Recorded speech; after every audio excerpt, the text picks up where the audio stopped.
Assalamualaikum warahmatullahi wabarakatuh. Bersama saya Rizka Syaira kembali lagi dalam program kita e-learning plus. Pemirsa, e-learning plus adalah salah satu bentuk ataupun metode belajar mengajar yang dilakukan oleh para pakar ataupun dosen, yaitu dalam mengajarkan sesuatu yang bermanfaat untuk teman-teman mahasiswa. Pemirsa, untuk saat ini saya tidak sendirian, saya ditemani oleh seorang dosen kita yaitu Bapak Said Firdaus. Selamat datang Pak. Terima kasih. Apa kabar Pak? Sehat Pak ya? Alhamdulillah. Pemirsa, e-learning plus tidak hanya saya dan juga dosen kita, tetapi ada juga teman-teman mahasiswa dari Fakultas Ekonomi Manajemen Universitas Muhammadiyah Aceh.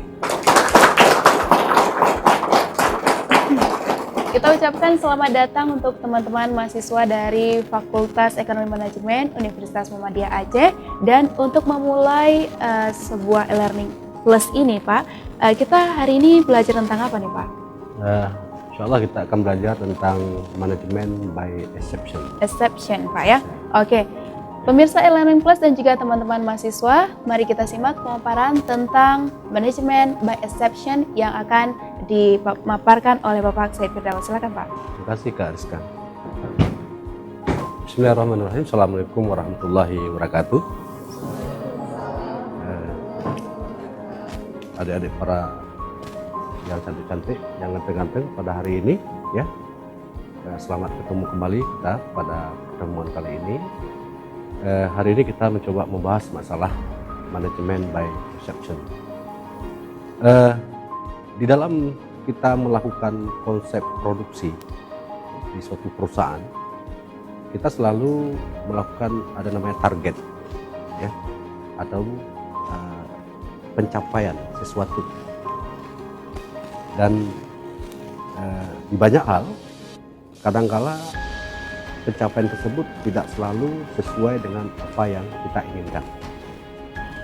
Seperti kita melakukan berapa banyak unit produksi yang harus kita lakukan dalam satu periode tertentu. Nah, bagi bidang produksi, dalam melakukan perencanaan produksi tersebut, dia selalu melakukan mendapatkan banyak informasi dari departemen-departemen yang lain, semisal departemen marketing, departemen finance, atau juga berapa kuat sumber daya yang ada dalam perusahaan. Nah, setelah manajer atau pimpinan melakukan sebuah keputusan tentang besaran terhadap produksi tersebut, maka dari departemen produksi melakukan proses produksi. Namun demikian, kadangkala hasil yang dicapai itu tidak selalu seperti apa yang telah kita rencanakan. Di lain pihak, departemen marketing juga pernah membuat sebuah usulan perencanaan pasar. Berapa jumlah customer yang akan diharapkan untuk dapat membeli sebuah produk tersebut. Namun demikian, dalam prakteknya kadangkala juga departemen marketing juga mendapatkan hasil yang hampir sama dengan departemen produksi, di mana customer yang diharapkan itu tidak selalu sesuai seperti yang kita rencanakan. Nah, oleh sebab itu, seorang pimpinan di dalam mengambil kebijakan terhadap adanya pencapaian ataupun kinerja yang tidak sesuai tadi, maka pimpinan melakukan yang namanya sebuah teori manajemen by exception. Manajemen by exception ini adalah suatu kondisi di mana sesuatu itu tidak selalu berada pada garisnya. Ya. Oleh sebab itu, ada hal pekerjaan dari pimpinan untuk mengembalikannya kembali kepada konsep yang telah direncanakan sebelumnya. Ya.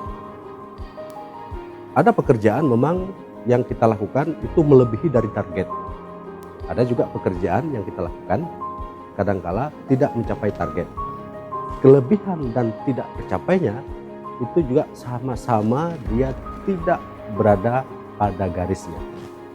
Karena tidak berada pada garisnya, ada konsep yang harus dilakukan oleh manajer, oleh pimpinan, bahwasanya tanggung jawab itu harus dikembalikan lagi kepada perencanaan atau garis yang telah ditetapkan bersama. apa konsekuensinya kalau seandainya kelebihan? Kelebihan sebuah produksi itu juga akan berakibat kepada susahnya kita untuk mengembangkan pasar baru. Mengembangkan pasar baru itu membutuhkan biaya yang sangat besar. Konsekuensi akhirnya adalah adanya pengeluaran kita yang tidak terduga sebelumnya, itu terjadi oleh karena kita telah memproduksi sebuah produk yang melebihi dari target. Apalagi kalau produksi itu terjadi kekurangan dari target. Ya, ada banyak tenaga yang mubazir di lapangan, ada juga banyak mesin yang tidak hidup sesuai dengan waktunya, ada juga banyak bahan baku yang tidak bisa kita proses sesuai dengan ketersediaannya. Nah, ini. Nah, secara ringkas, manajer dia tidak perlu membuang waktu banyak dalam memeriksa semua kegiatan-kegiatan perusahaan tersebut, ya.